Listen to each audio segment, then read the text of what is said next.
Hi, this is Wahid with Spoken English Course B, and today is 37th day of this course, and we are covering in one video 2 days. So we shall cover 37th and 38th day. This is 60 days course, and I find this course very useful for the students who are going to learn English. Um, there are many students, so they wonder that what they should do what for learning English, and they read books, they read newspapers, they do a lot of things. But the first of all thing, the spoken English, that is person to person, in different situations. For that, I recommend situational English. I am an English teacher, and I recommend that you should um, listen to as much as is possible to situational English.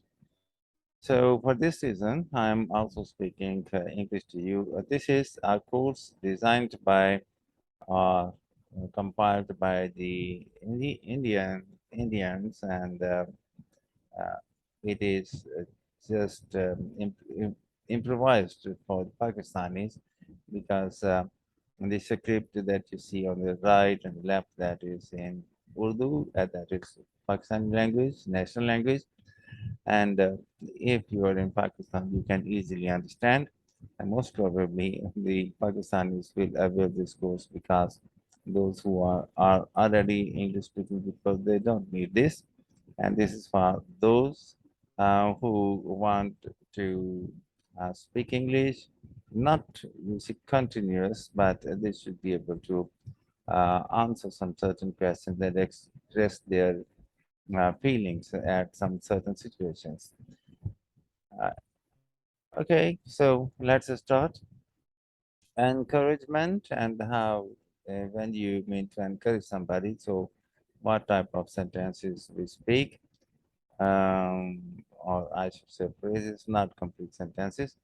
Okay, rest assured, stop worrying, don't cry like children, what's bothering you, don't worry about me, don't be scared, there is no need to worry, I am not bothered about it. You can ask me if there is any difficulty. Take whatever you need. You are unnecessarily worried. I am proud of you. Don't hesitate.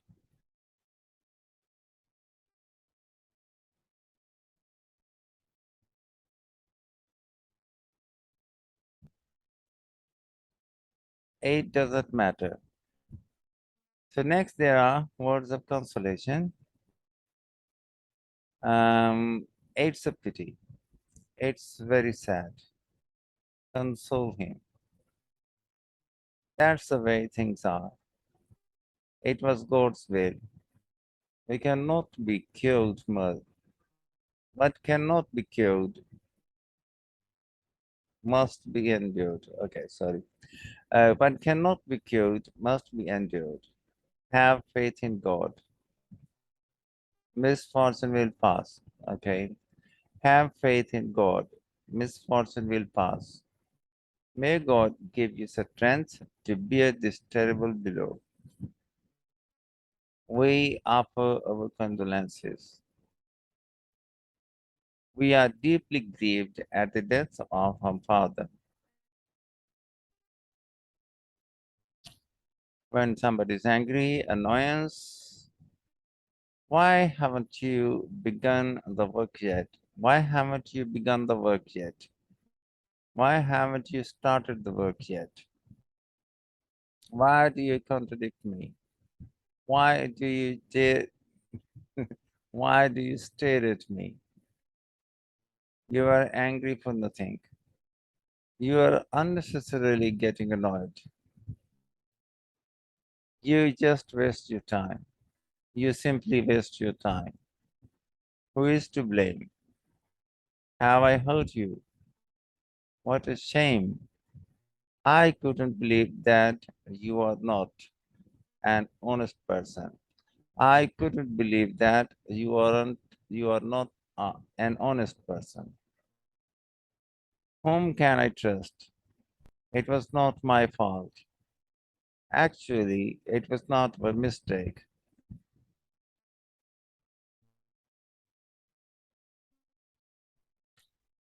All right. He is a nuisance. He has let me down. He has let me down. He irritates me. He has betrayed me. He has cheated me. Then there is affection, kind words. That was very brave of you. Well done. Good show. Keep it up.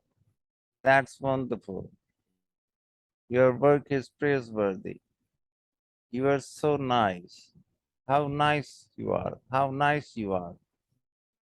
You have been a great help for me. You have been a great help for me. Okay, so these were the expressions for the different situations. Um, and they're very good and such short expressions. Keep one book, not in many books. The more composed you are, the better it is. And don't run after many books. Select a couple of books and read them again and again, and they will help you, um, and you will be able to speak English. I'm quite sure. Now this is 38th day, and in it, negation, the word not is used in it, and you can see the word not or never is in um, almost every sentence. Okay, I cannot accept what you say. I know nothing in this connection. Do not do such a mischief again. It's not so. It's not like that.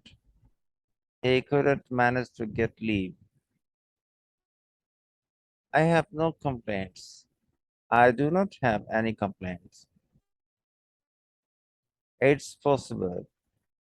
It can't be so. Sorry, it is impossible. It can't be so. No, I couldn't go. I don't know. I don't want anything.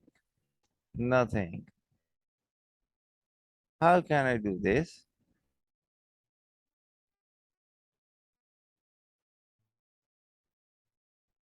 I can't do this. I don't agree. I don't believe. This is not true. You should not allow this. Don't find fault with others. Don't find fault with others. Don't criticize others. Don't be proud of your riches. Don't be proud of your money. Don't cheat anybody. Don't walk on the tall grass. Don't be stubborn. Sorry, I can't buy. Sorry, I can't afford it. Sorry, I don't have any change. I don't know how to sing.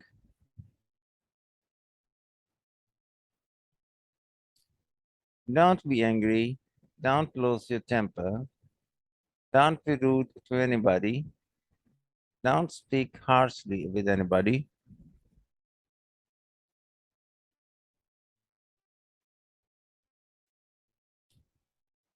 Consent.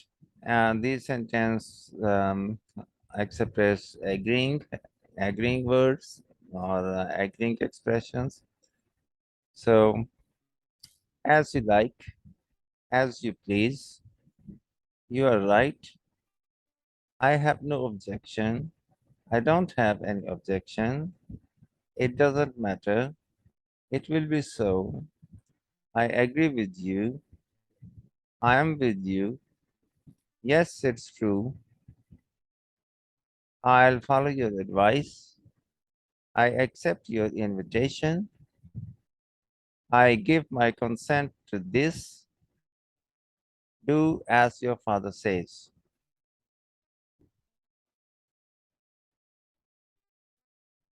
I am not trying to impose my will on you. I'm not trying to impose my will on you. You don't seem to agree with me. Sadness, expressions in expressions for sorry situations. Excuse me, forgive me, pardon me. I'm sorry you had to suffer because of me. I'm sorry you had to suffer because of me. I'm very sorry to hear this. My sympathies are with you. Okay, so this is today's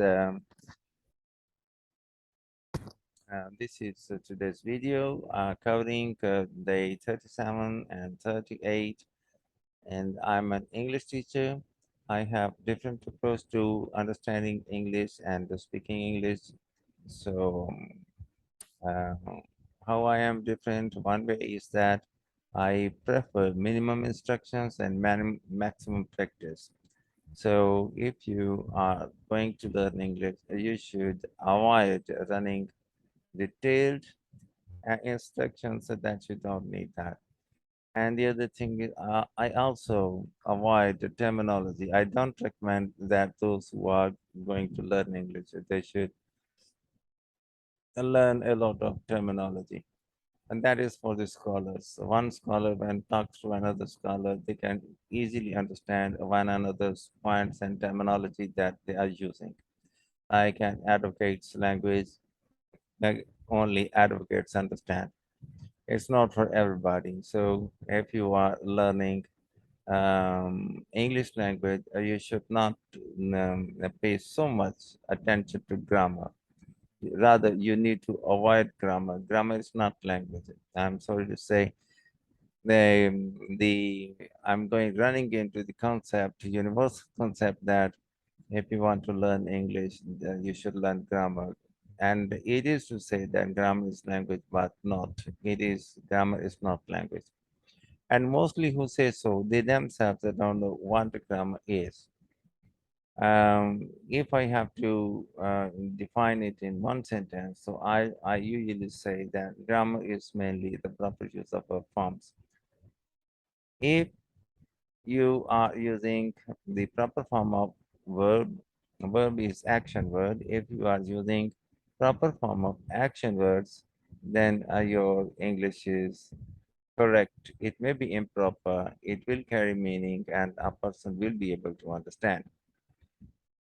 A few things I keep in mind, not the whole grammar, and I can explain them in a few minutes. And if you are learning English, you will have to follow them. Everybody follows them.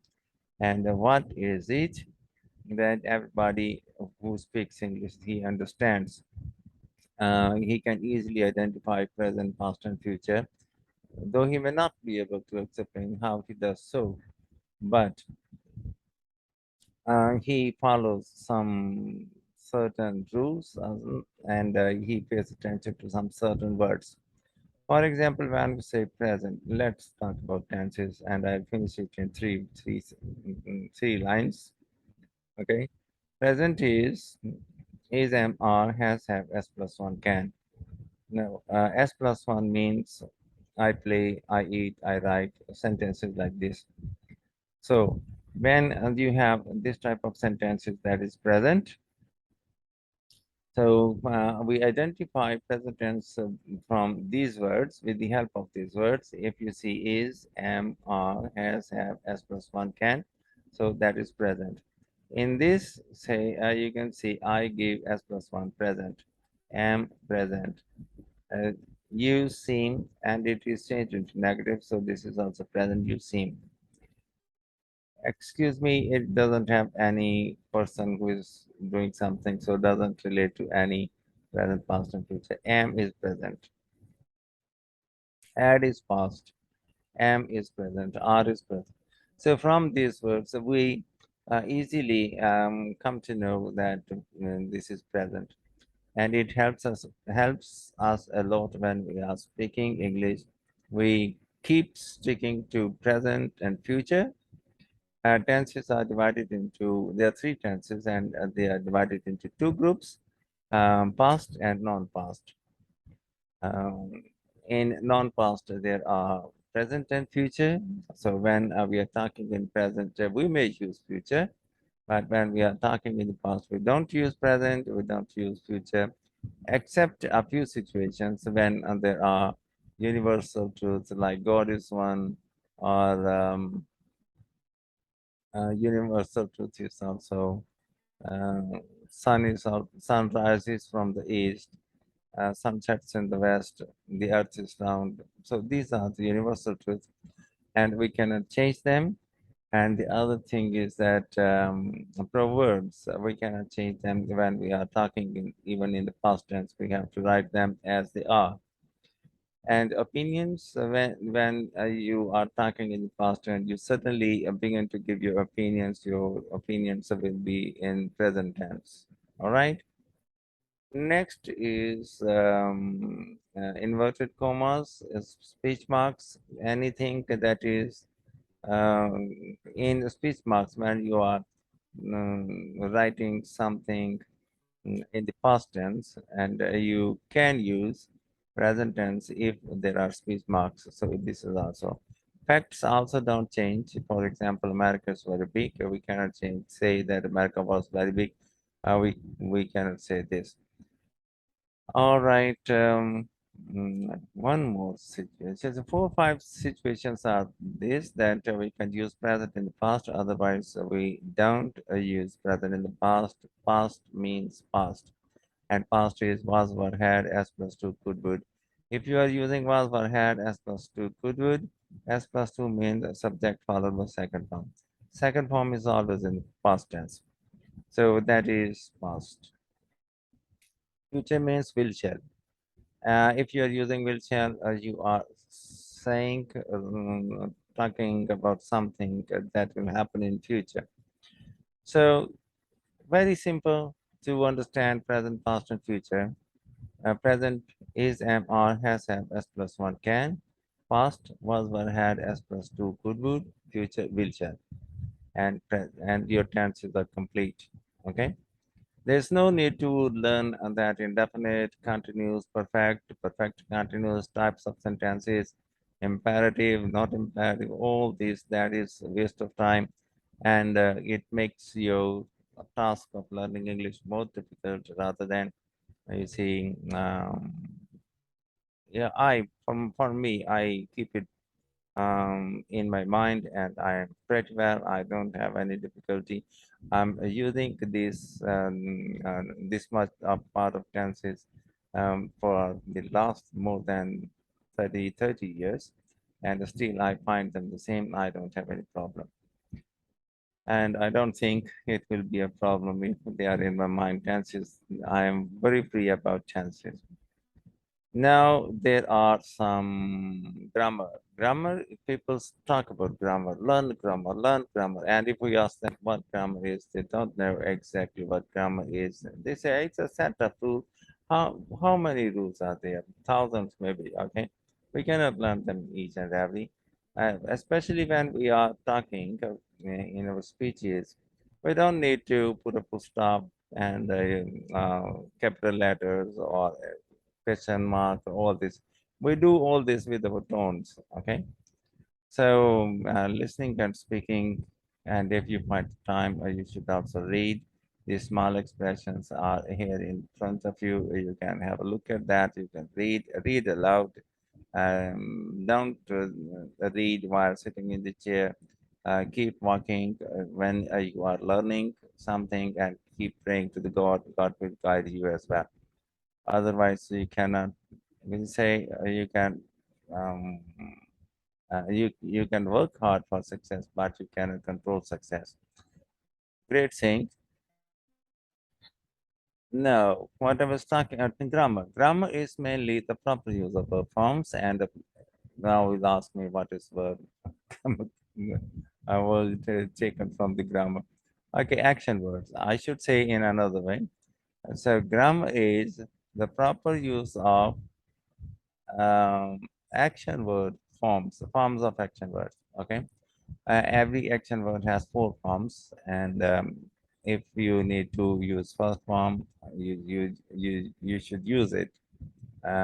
at the right place. And similarly, second form, third form, and ing form, you should use them properly. And if you are not using them properly, then you are making a big mistake, and you don't know English. Okay, people will talk about it. So how I make proper use of a form, and there are some certain words. So 24 words I always keep in mind. They are in three groups, and every group tells me, guides me that what action word form I should use. For example, will, would, shall, should, can, could, may, might, must, do, does, did. 13 words, they tell me that I should use only and only and only first form of verb. Okay, first form of action, like go, eat, drink, play. This is the word. Okay, so now it is clear that if you want to, if there is, if you are using first form with will, would, shall, should, and could, will, would, shall, should, can, could, may, might, must, do, does, did. So your English is correct and you don't have any problem. Your grammar is also very good. Okay. Next is a second form, no helping verb. When there is a second form, I am very careful about it. I know that this is second form is always in past, and I know it very clearly. And I remember this, that second form, no helping verb. Next, we come to second group, or when we see of in which there are four words, has, have, had, being, and we always use third form with these words: has, have, had, being, always followed by third form. You may not use any form of verb with these words, but if it is necessary, you will use third form of verb. Next is ing form. Is, am, are, was, were, be, been. Is, am, are, was, were, be, been. They are followed by ing form, and ing form can be replaced with third form. Sentence doesn't go wrong, rather the meanings are changed.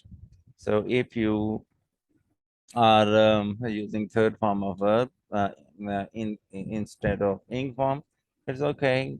Sentence is almost okay. Mostly it's okay. And but the meaning, it may give different meanings. For example, I'm teaching, so I'm doing something. It's okay. I'm taught. It's also okay. But the situation has changed. Somebody else is starting. I don't know who, but I am taught. Okay. So this from active voice to passive voice, it becomes, I didn't want to mention these words, active voice to passive voice. Okay, active voice are sentences in which we know the person who is doing something. And in passive voice, we do not know the person who is doing something. Rather, the sentence begins with something that is not doing anything, or in many cases, the thing is not able to do anything.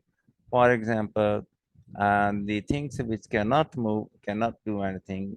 Table cannot do anything. Chair cannot do anything. Other things that cannot do anything. We when your sentence starts with these things which are unable to do or something or not doing anything, so your is passive voice, and you will all in passive voice you always use third form of verb.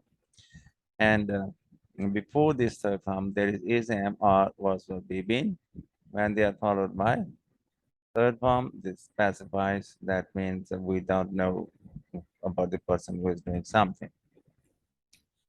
Okay, next is yeah, complete. Okay, the grammar is complete.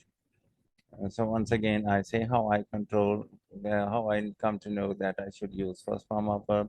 It is, am, are, has, has plus one. Okay, now I tell you something interesting thing. Very often people they talk about tenses and grammar, and uh,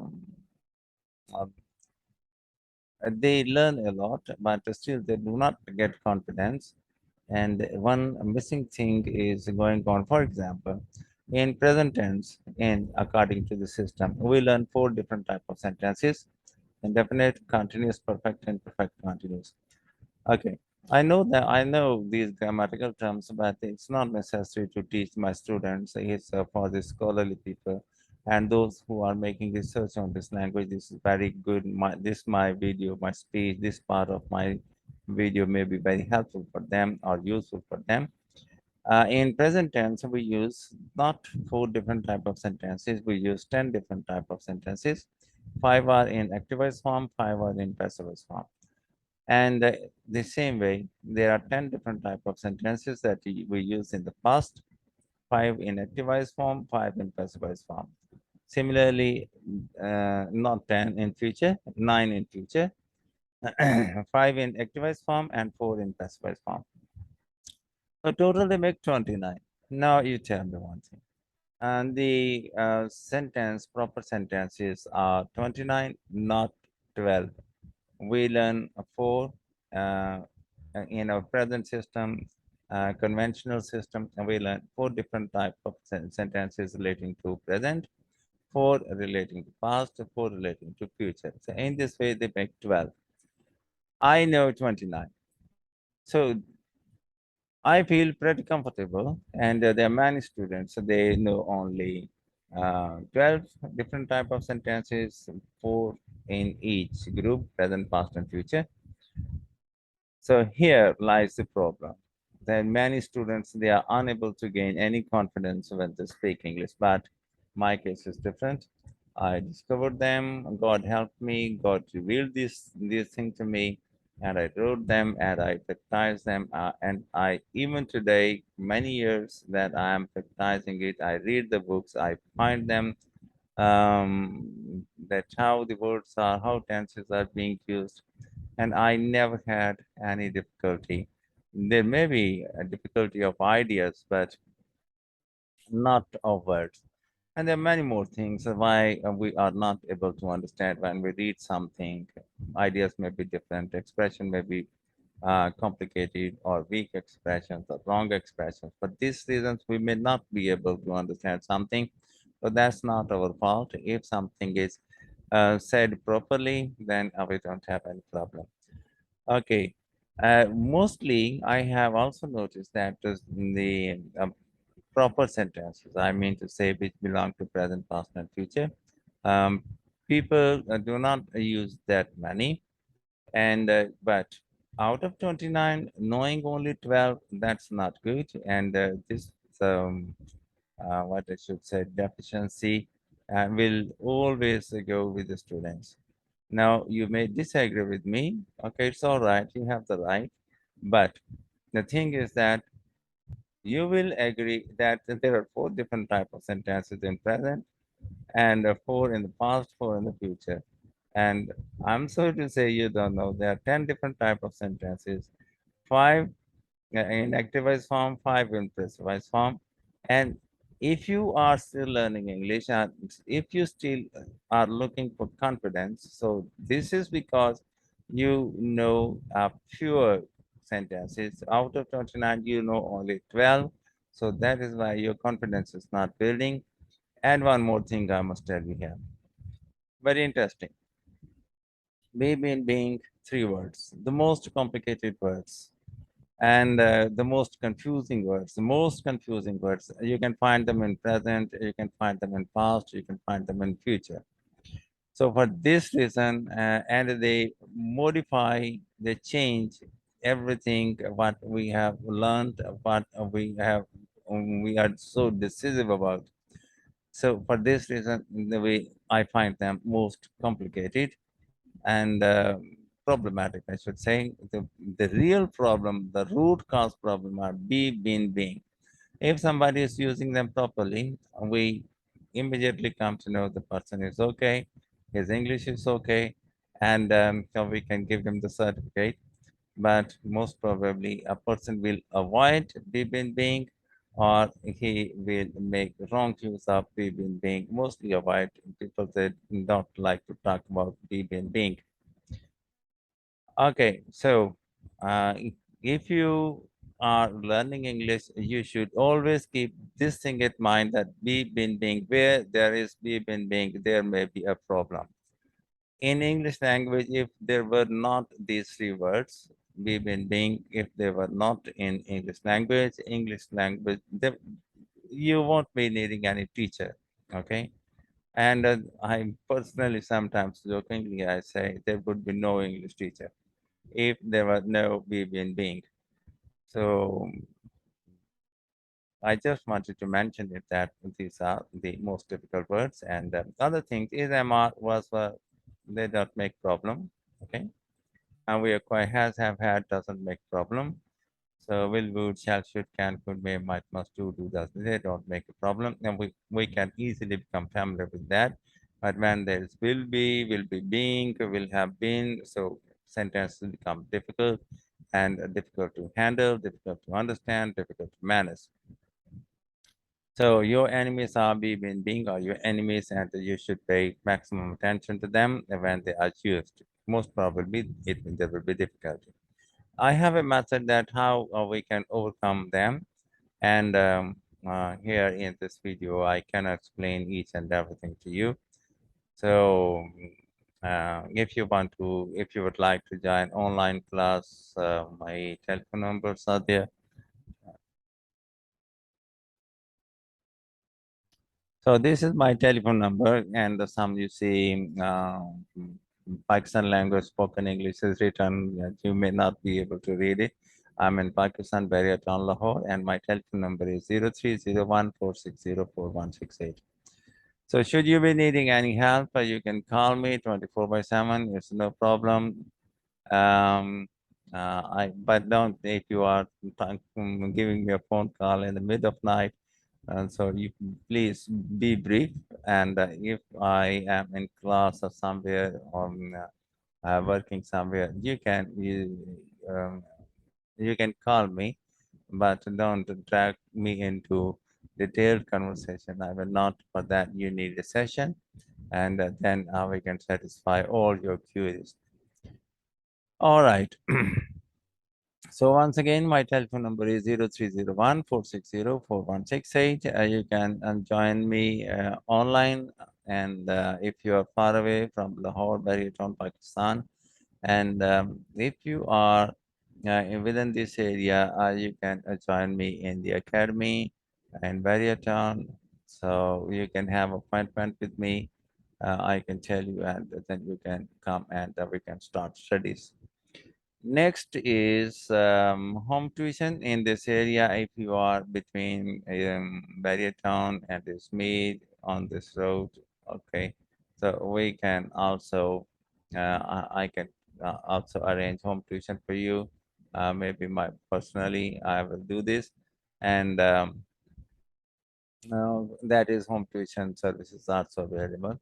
One, my friend is a biology teacher, O level, A level, and if you need biology O level, A level tutor, you can also I can give you his number. His number is 0300 4610 457. Muhammad Rashid Chatta, experienced teacher of HSN, uh, and international reputed person, and he worked in Syria as well. And when war started, he came back, and Sadhak Public School in Bahawalpur, and yeah, this is his. And recently, he was at uh, Government College University. He was also teaching there. So he is very well experienced teacher. O level, A level. He is node developer, author of books, and many more. So you can call him for home tuition. His number is once again 0300 460. Sorry, 4610 457. I repeat 0300 4610457. Muhammad Rashid Chatta, biology OA level teacher. I am English language teacher, and my number is 0301 460 4168. And if you have children for academy, our telephone number is you can meet Mr. Talha, and you can get detail from him for OA level, intermediate, matric, and junior classes. Um, like 3 to 4 on in the area. Here, academy is in Barrier Town, Lahore, And if you are in this area, you can send your children to the academy. And his uh, telephone number is 0306 11 66822. Mr. Talha. I repeat the number on 0306 11 66822. Phoenix Academy, you can call. My name is Wahid. You can refer me. And for spoken English, you can call me and you can join me in classes as well. Thank you very much for bearing patience with this video. I wish you success in life and pray for you. And you also remember me in your prayers. And wish you all the best. Have a nice and wonderful day. Beg leave of you. Goodbye.